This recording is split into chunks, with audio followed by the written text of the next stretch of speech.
Namaste and welcome to the Love Satsang transmissions of the Golden Heart. I am Soraya Ananda, and this is the first love transmission we are having today. It came to me around about a month ago that I shall be more present with my being again, because at the moment my podcast is just audio, which you also find here on YouTube, but also on Spotify and Apple Podcasts. So this is why I, would love with you to dive deep into topics all around spirituality, awakening, ascension, higher consciousness, but in a way to bridge the human and the divine and the human. And before we today journey into a very, very, I would say, common and topic that occupy a lot of people at the moment, I would say I would love for you to tune into with this shared energy by closing your eyes.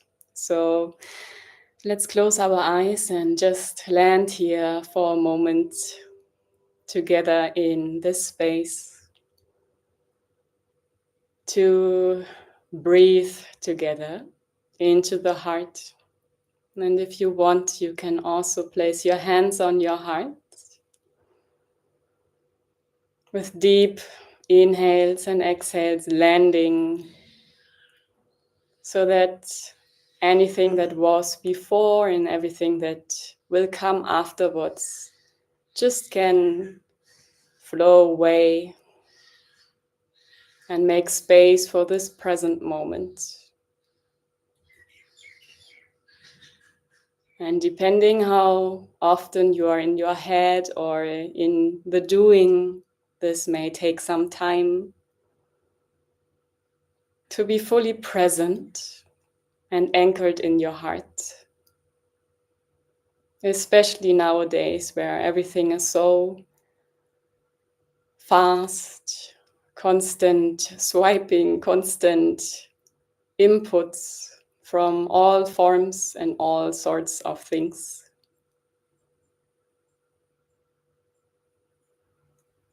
And maybe you wish to imagine this shared energy in this space joining. Because although we are not physically in one space, energetically, we are connected. And with the intention of connection in this very moment, through the heart, we can even more so anchor it. And let that be our current truth.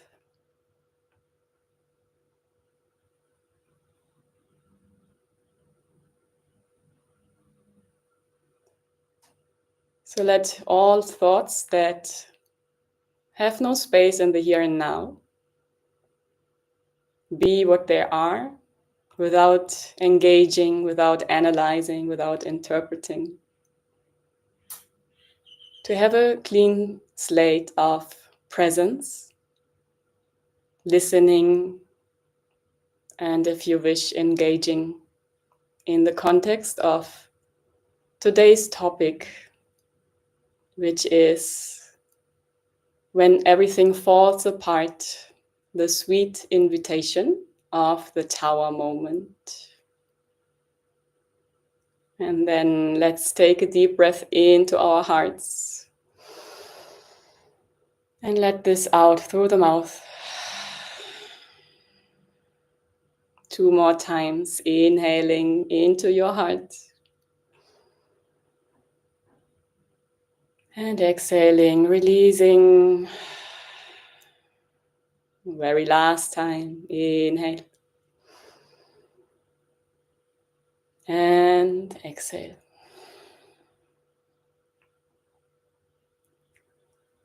And then slowly, whenever you Ready, opening your eyes again to come back into the space, into the here and now with me, exploring this scattering topic of the tower moment. And to be on the very first page, so to say, of our conversation today, to be in the same mind space. What is the tower moment? What is the tower moment after all? And maybe you know the card in tarot, the tower, where there's a tower and two people are falling out of the tower and there's a lightning streak, devastating and disturbing, destroying the tower. And in a way, we can use this imagery to see the tower moment is a disruptive event, some scattering event in our life. And usually we don't even have only one tower moment in life, but oftentimes there is a major event that shakes you awake, literally. Or that is the starting point of shaking you awake, of making you realize there is much more than your little human self or your little human ego. It can, for example, be a sudden interruption in your life circumstances, certain loss of a job, of a person, of a partner, of maybe even animal that is dear to your heart, any losses that are sudden, that are unexpected oftentimes. This is the tower moment. Also, tower moment is something like diseases, either yourself or someone you love deeply who's diagnosed with something more serious, or maybe an accident. These major events that shake our foundation, shake our foundation of perceived safety, of perceived security that we may have built by sitting in our comfort zone, so to say. So in a way, this oftentimes comes after a phase of it seems quite stable and calm and okay, I'm just living my life in and out, and then tower moment. And we have multiple perspectives how we can interpret such a power moment. It's a power moment as well, a tower moment. And I would like to inspire you with my contemplations and what I receive in the moment, whatever I feel wants to be shared, so that you actually can navigate through tower moments more gracefully. It will, maybe from a human perspective, not be easier or not less painful, but more graceful. And maybe you wish even to think about your life, if you have currently or just recently or in any moment of your life, if you have encountered a very sudden, disruptive, interfering event, such as what I mentioned, disease, accident, loss. Yeah, these are the major themes actually of the tower moment. Something that shook your foundation and where you felt like, wow, I don't know, I don't know what this why what is it, what this is, why it happens, and it just brings me out of my normal tune of life, so to say. So maybe you want to bring one of those events into your mind if you have, because then you can follow my contemplations even more practically. Because with all what we learn, what we listen to, what we even teach ourselves, what we read from books, or it doesn't really land deeply when you not apply it in your life. And that is something what I also really want to encourage you, that whatever you grasp from these teachings, from these transmissions, that you yourself sit down and contemplate as well, further about it, how to actually apply this in my life, how this is affecting my life. Because we want to, again, bridge the divine and the human and the divine. Otherwise, we get split. We cannot really live our full potential. We cannot really be embodied as both a human and a divine being. So, usually, what happens if we are confronted with a tower moment is, why does it happen to me? I have not done anything wrong. Why is it happening to me? This is most often the first reaction from our human mind, from our ego, maybe even influenced. Why is it happening for me? And it's a valid question, because oftentimes we are caught by these moments unexpectedly, and which means no one has warned us before. We couldn't prepare us for it to really sit with it and see, okay, this is why it is happening. And then we often first drift into the storyline of why is it happening for me, which is victimhood. Why I'm the victim of it. Why is it happening? Although I thought that my life was perfect, more or less, as it was, or at least I was at peace. And now something happened that completely threw me out of the lane of my life, which is the tower moment. So the first storyline of the human being is victim, being the victim of it, not seeing a purpose even in it, not maybe trusting that it was even necessary for the next step, the evolution of your soul, of your consciousness. This is the one perspective coming from a human being, from the ego that actually also wants to fight, wants to argue, wants to bargain, wants to spit it out, wants to erase it, wants everything but not this tower moment, or not to deal with actually what the tower moment brings up. The tower moment brings to the surface new emotions, new thoughts, outdated, suppressed patterns very often that are right in your front from the universe saying, look at this. This is now time to look at this, not only to look at this, but to solve it, to clear it out of your system. And this is where we switch a little bit more to the view of the soul. If we tap into the highest perspectives of the soul, of your soul, actually a tower moment is a blessing. It is a blessing in the sense of, wow, now I have so many new things in my consciousness, I can work through it. I can clear more of karma, I can clear more of outdated patterns, I can clear more of things that don't serve me anymore for my next higher evolution, my next level version.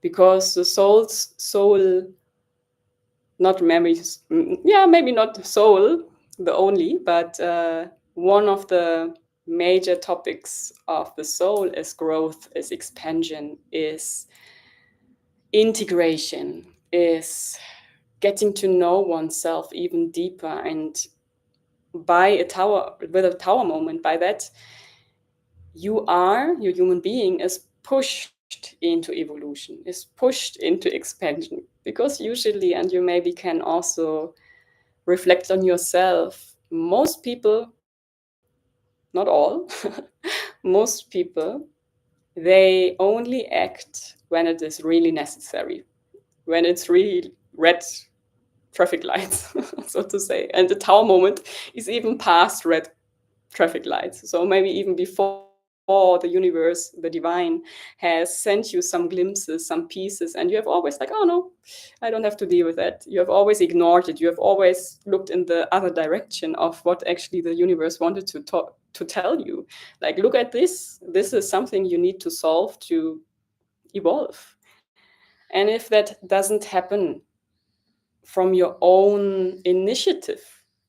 A tower moment is a divine intervention of, now is the time, you have ignored my signs, you have to solve this. You have to look at this. You have to look at yourself to clear that out, whatever comes up.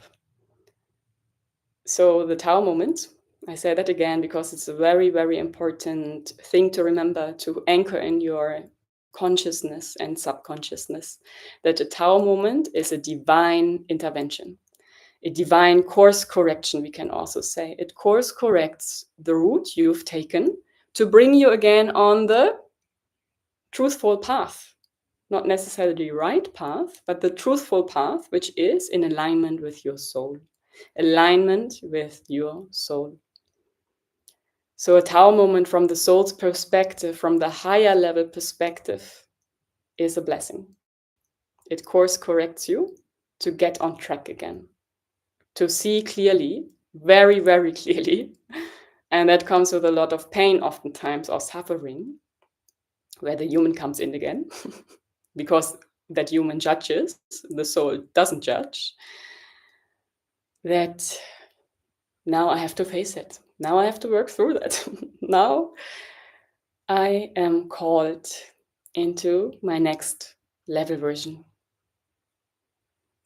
And you see, maybe you can switch these perspective organically. And oftentimes, the higher your consciousness already is, the more you are self-reflective, the more you will feel these two parts inside of you. Sometimes you're more in the storyline of victimization, victimhood. Sometimes you're zooming more out of the storyline and looking at, oh, what is actually my soul saying or telling me through it, and what is the higher purpose? So why is it happening to me? What for is it happening for me, to me? These are the two perspectives we can join together. So I'm not a fan of saying this is the right way or this is the right way, because we have multiple right ways, and whichever you choose, is that what you choose as your truth at the very moment. But what we see is, when we are in the storyline of the human, is that the human being, as I just mentioned, the nature of the human is to categorize, to judge, to analyze, to be more still in the egoistic mind of, I don't want to go through that. That's just confronting me with things I don't want to see, and I didn't want to see. I pushed it aside anyways. Or I wasn't even aware of it, me pushing it away. And so when you are in the storyline of the human being, it oftentimes becomes pain or suffering because you judge it and you resist it. So judgment and resistance is blocking the flow through, or the graceful embracement of a tower moment. And you can stay there. There's nothing wrong in staying in the storyline of being the victim of it, because this is also part of your human being, or your soul wanting to experience itself as a human being in victimhood. Maybe. But you can also switch to the other side, and oftentimes this comes automatically at some point when your human self is, or a glimpse of your soul, your higher self is already dropping you down some pieces of advice of, look a little bit deeper, maybe something it is telling you. And then you switch slowly to the other perspective of, okay, I don't want to suffer. I don't want to be in pain. I don't want to be confronted each day. So I have to go through it so it loosens. I have to lose that resistance to it and embrace it, in the sense, at least to look at it. Not like, oh, tower moment. Yeah, maybe not this far. At some point, maybe. But more so in the way of, okay, tower moment, new tower moment. I see you. I bow to you. I'm a devotion of becoming a next level version of myself. And then you're automatically oftentimes going to the side of your soul. Maybe you don't call it soul, but a deeper aspect of yourself, which is maybe more linked to your heart, maybe linked to a higher wisdom of yourself, more with your intuition, your gut feeling, your higher self, however you call it. But it is more this purer version that doesn't judge and that sees actually maybe there is a blessing inside of it. There's a hidden gift, a gift in disguise, so to say. And oftentimes, maybe you have already worked through a tower moment in the past. It actually is also when you look back, then you realize, oh, this tower moment, it was not easy, but I needed it. I needed it for my next step. It taught me so much. And maybe you are even now looking backward in hindsight, you are grateful for it. We have that very often.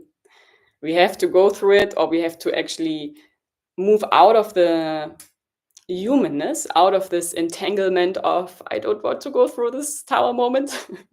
We have to go out of it to see, to have an exhale again and see this is why it happened. This is what it taught me. And these are the key aspects, what I learned from it, that I now actually need in life, that help me in life, that gave me a new, different perspective to life. And I can just encourage you, whenever you are currently in such a tower moment where you feel everything is breaking apart, everything is falling away, what you have maybe built over years before, that you keep in mind these two perspectives. You can switch between both, the human one and the soul, human and soul. And merging them together brings you wholeness, brings the integration of the human experience and the higher perspective, the blessing in disguise. And once you have this switching between perspectives merged into one, it actually loosens, it softens, it dissolves this Tao moment into just another incident, more or less. Maybe not just, more an impactful incident. So it has much more, an impact on you and draws more of your energy, obviously. But it has not so much labels on it, has not so much imprints, not so much resistance to it, but you can sit with it more freely. Sitting with the Tao moment is necessary so that the Tao moment doesn't feel suffocating, but more like, okay, I'm sitting here now, I'm breathing through it, I'm looking at the topics that it brings up to the surface and reveals about myself, to then use it, reflect it, heal parts if they are necessary. Most of the time there are parts that need attention, that need healing, that need care and love above all, because Tao moments also can bring up old trauma parts that have been pushed away, that need love, and by loving them, to integrate them into your being. Tao moments very often also bring back lost soul parts or lost parts of your system into alignment again, into harmony. For you to become, not even become because you already are whole, but to get this feeling again, I've my power back. I have the energy back from it, because all parts that we deny, that we suppress, that we outsource, they carry an energy still from us that is drawn, that is drawing from us. And when we claim it back, when we draw it back into our field, naturally we come back into more the sense of wholeness as this embodied version of ourselves. So in a way, this way also Tao moments are here to peel away what is not true, what is not your truth, not in alignment, not in resonance with your soul, and invite in what is actually meant to be. And why I chose this topic for today was also because I feel collectively a lot of people are in the state of the tower moment. And maybe you don't call it tower moment, but more so a sense of, I don't know.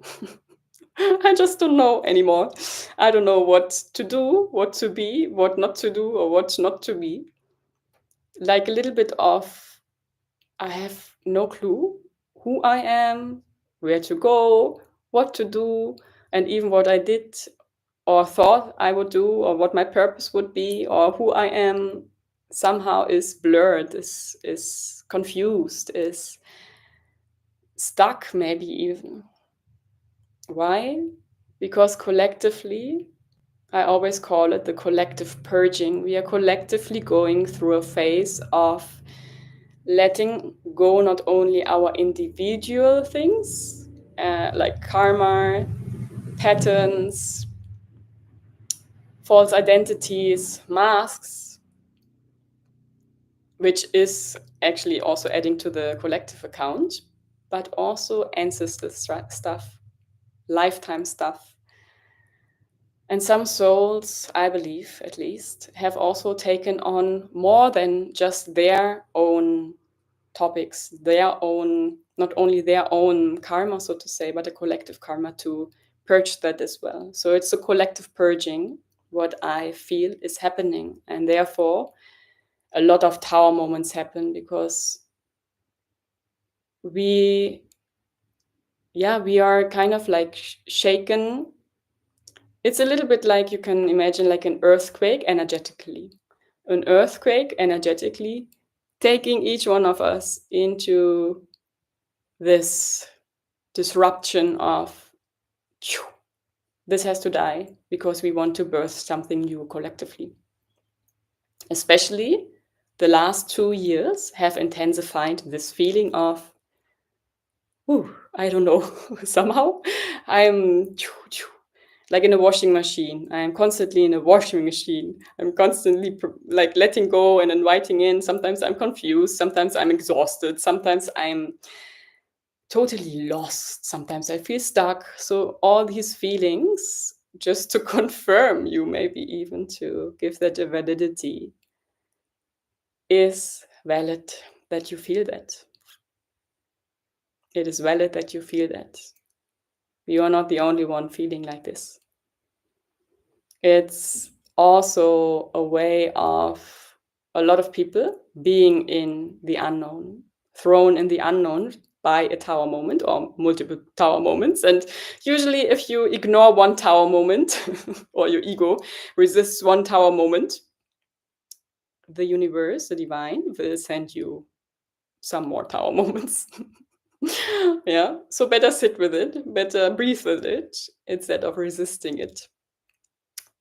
Yes.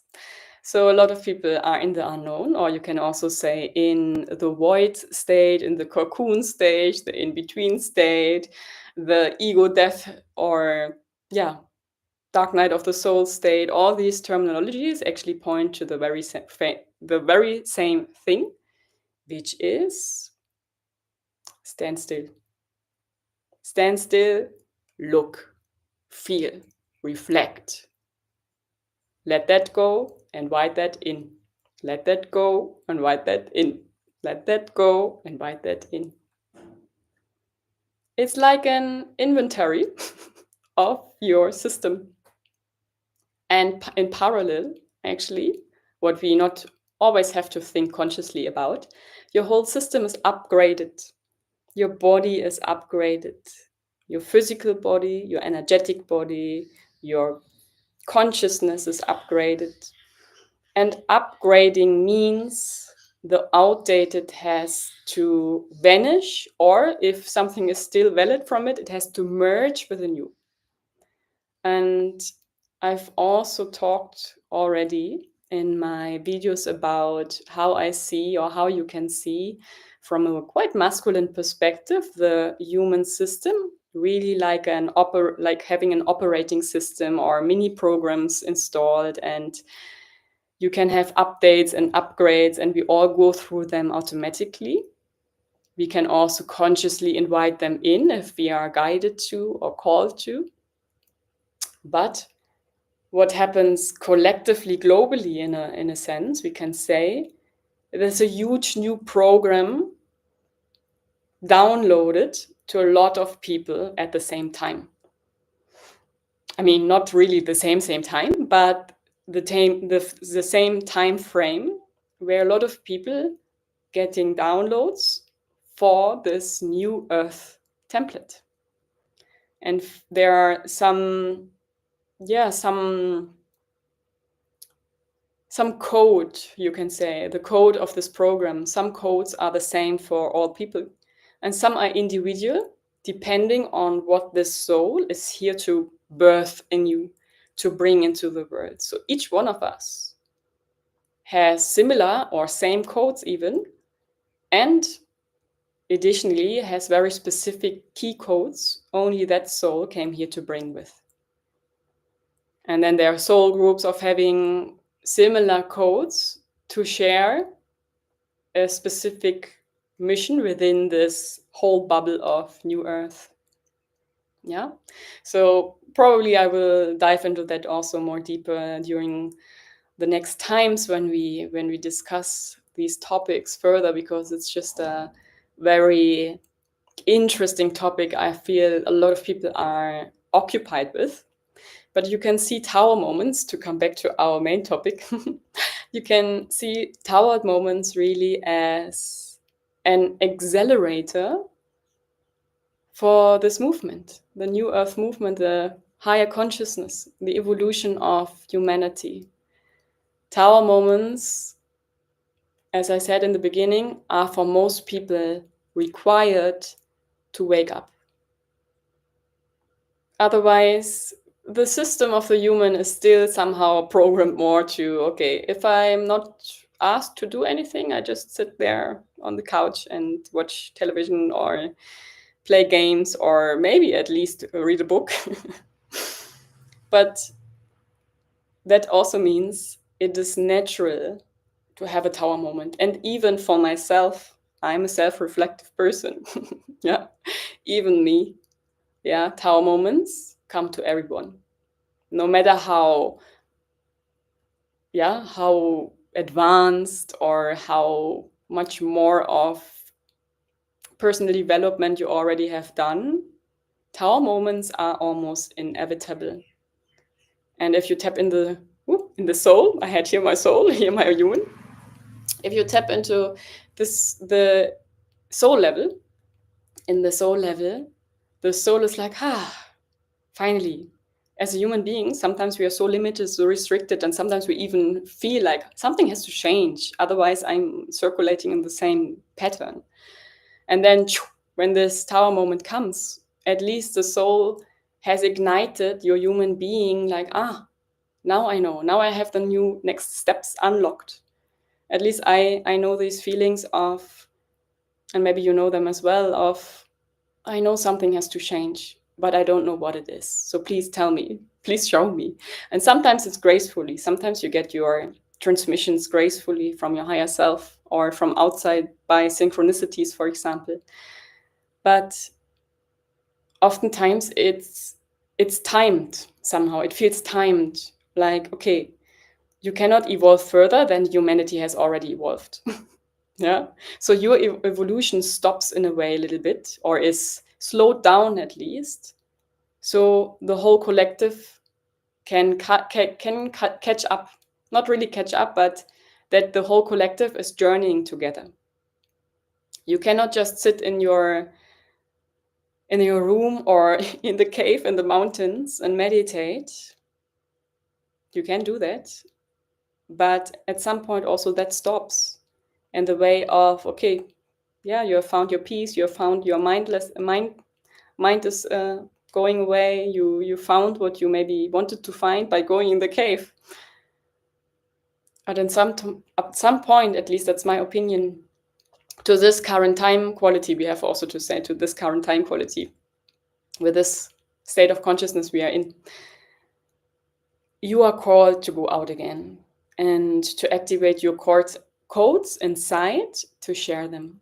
So the tower moment, which is actually more of an inward looking period of time where you maybe withdraw more from society, where you sit more with yourself, where you want to have it more calm, more peaceful, more research, maybe even to topics that you feel relevant for whatever came up to the surface through the tower moment. Usually the tower moment is a period of more inward winter time. Yeah, for you to get accustomed with your own energetic blueprint again, with your codes, with your templates, with what you bear inside of you, so that once the tower moment is integrated, so the learnings, the teachings are integrated from the tower moment, that then you can step up out again into the visible. Doesn't need to be on a big stage, but in the visible and the sense of interaction with the world again. This is why tower moments are so common during this period of time. We cannot evolve through this higher consciousness collectively if most people are still stuck in the same patterns. And what this also asks us, because this is part of the higher consciousness, to work with the unknown. We've been told a long time that, yeah, we can manifest our lives. We are the creator. And in a sense, yes, that is one part of the truth. We are the creator. We somehow have in our hands how our reality shows itself to us. And I would argue the other half of the truth, which has been a lot forgotten in a lot of teachings, manifestation-wise especially, is that there are certain, I wouldn't say it's hidden, but somehow there are key triggers for your soul or the divine, if you see it higher, to withdraw more of this wheel of forgetting. Because it would overwhelm your whole body, mind, soul in the body system if you had the whole wheel of forgetting right away from one moment to the next. So it's in a way, if you have this wheel of forgetting in front of you, it's in a way piece by piece by piece by piece. And then you see. And each time, yeah, you see more. And I wouldn't say that all of this forgetting is maybe there's sometimes a back and forth even. But this you cannot really influence, it seems. Yeah, you can prepare yourself as much as you want. This is my experience, at least. And you can claim your truth. You can call it out into the universe. I am ready. And still something might not be in place orchestra-wise. Yeah, the orchestration of what is around you is not in place for you to land. So you can feel ready, but maybe the parts that need to be ready too outside of you, maybe different people, maybe scenes, settings, technology evolution, you name it. It's like puzzle pieces that need to be put together in a certain way, and that is the higher orchestration that we cannot really fully influence, not really fully control. We always influence it, but we cannot control, especially not from the ego saying, I am now ready. I have now integrated my tower moments. Let me now be free. Yeah, metaphorically speaking. It's not that easy. It is a whole bigger picture you have to take in mind. And one of the biggest teachings we have through these tower moments and ego death, therefore, yeah, control is ego is control. To let go of this control of how life should be at the moment and journey with grace at some point through the tower moment by trusting the unknown. By trusting there is something, I cannot see it, but I trust it has a purpose. And I don't have to know it now, what the purpose is. Maybe to invite actually again the childlike curiosity of, let's see what the universe has in store for me. Yeah? Because what this also means, often that we as a human being neglect, this victim mentality neglects, that each tower moment, I said, is a blessing. So each tower moment prepares us for our next higher level version, which naturally, in the long run, feels much more expanded, much more at ease, much more at flow and love than your past version. So the ego holds at what it knows, and that is natural. That is what we all have inbuilt as a program. But we are reprogrammed backwards almost, I can say, because our nature is trusting the divine because we are the divine. So it's a bit, in a way, trusting ourselves. Yeah. To flow with the unknown. To say, like, oh, interesting. Okay. I don't have to know now. Probably I will get signs or symbols. I will get information whenever it is time. And until now, until then, I can just relax in a way or do what I feel, okay, this is the to do right now, from step to step to steps to step. This unknown is something you are invited to become friends with, at least in this time continuum we currently are journeying through. And I can imagine in a few years, a lot of people have integrated that so much that they even don't see this unknown anymore because they have, next keyword, they have surrendered. They have surrendered into it. It's like also like an exhale of, okay, I surrender to it. I let myself be carried. I let myself be carried by the divine. And this also means that unknown, trust, and surrender are always connected in a way, you can say. Trusting the unknown, surrender to the unknown. So whenever you feel your ego, your human self is holding on to something, is trying to control outcomes, timelines, journeys, to exhale again. To exhale, to literally actually sit down, inhaling what we did at the beginning, and exhale consciously, long exhale, and say, everything will be fine. I'm now surrendering to this dark void where I don't see anything, but I know it's like the cocoon. Afterwards, I'm emerging back as a very, very beautiful butterfly.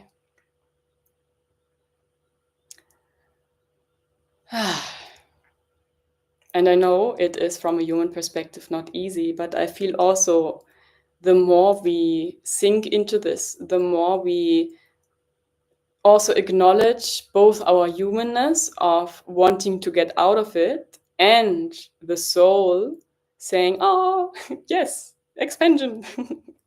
I'm becoming my next new version. That if we acknowledge, if we honor both sides, and some of you probably know I'm also a Tantra teacher and Tantra, very dedicated Tantra practitioner from the ancient classical way, especially, that this non-dual way of living is very beneficial in everyday life. To acknowledge both sides of a polarity aspect and merge them into this dance, to dance with this life.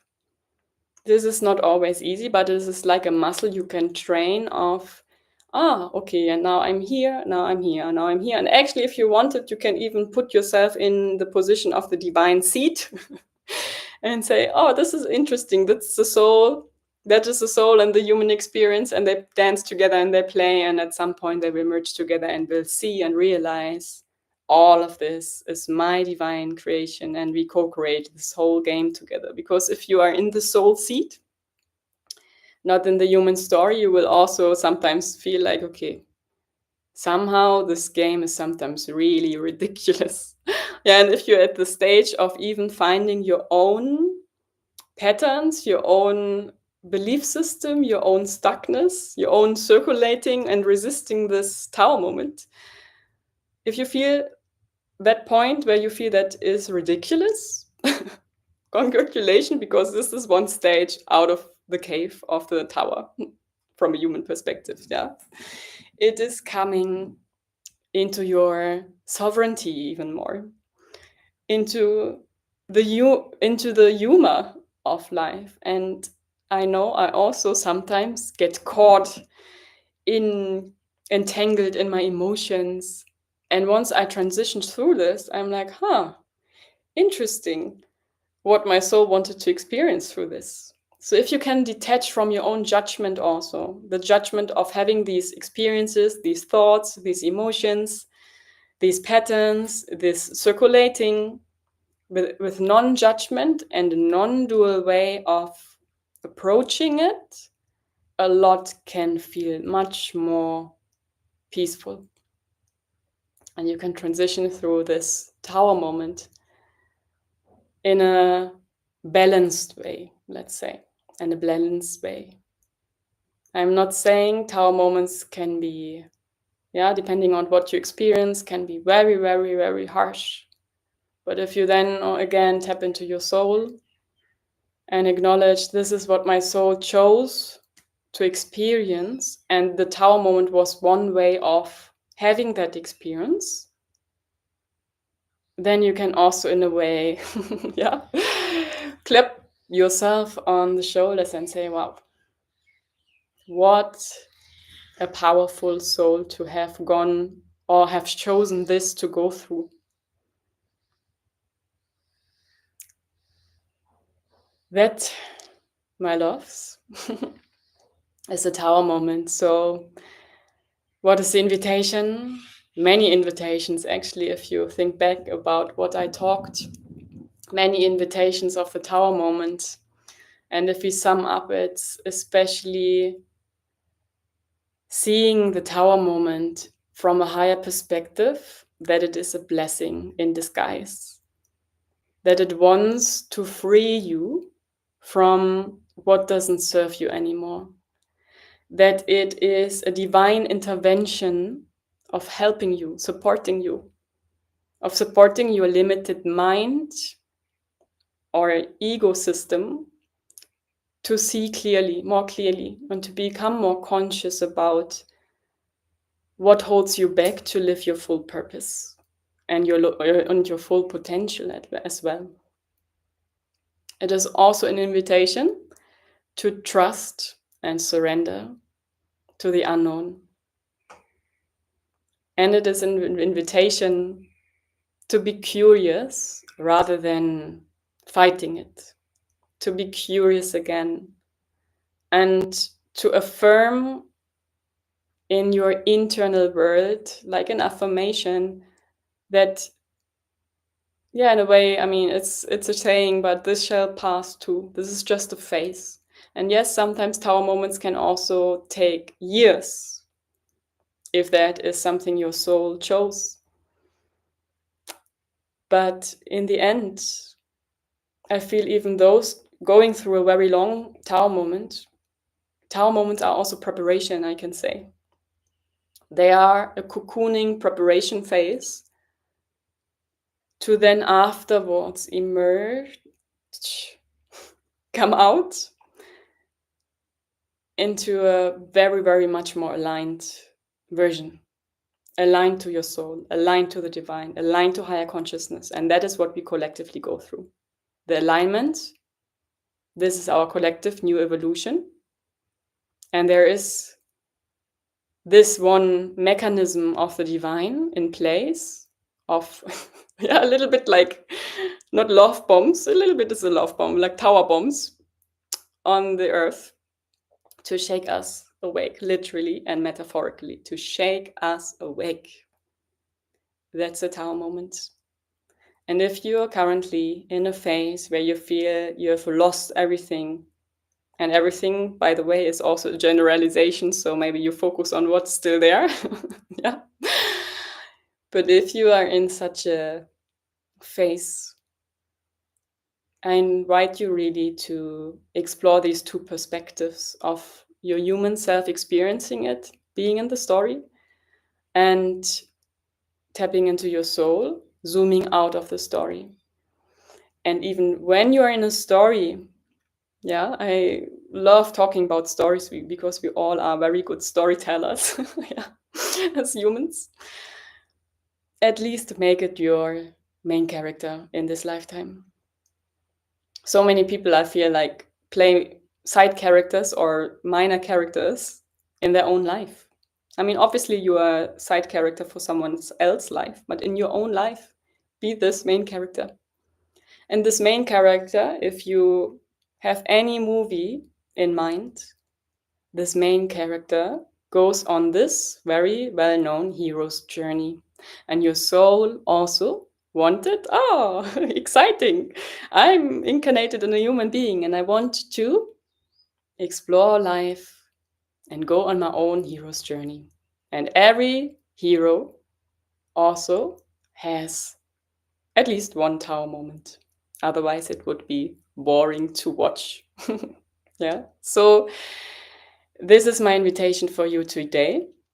And maybe you wish to take your own time and tap into your own heart, what resonated with you, what you take out of it. Because what I really also wish with these lives is that not only that you listen and watch and do something else in the meantime, but that you train yourself again. And I know with all these swipings, as I had in the beginning, we were trained to rush on to the next. But actually, you don't really need so many teachings if you just sit with one and contemplate deeper, because other teachings are in the same thread. You don't need to listen to a bunch of people. It's always the same message of coming back to your soul, coming back to the divine. And I've dived into a lot of teachings, believe me. And I'm like, they all guide us back to the very one same thing. This, my loves, was the very first Love Satsang. I really enjoyed it very much, what was flowing through me, and I hope to see you next time for this, yeah, very raw and unfiltered, as I named it, raw, unfiltered version of myself, whatever comes, wherever I am, whichever background I have, to just tune in and energetically connect. And I feel also, even without my words, you get transmissions, whatever you need right now for your life. So much love, so much bliss, and see you next time.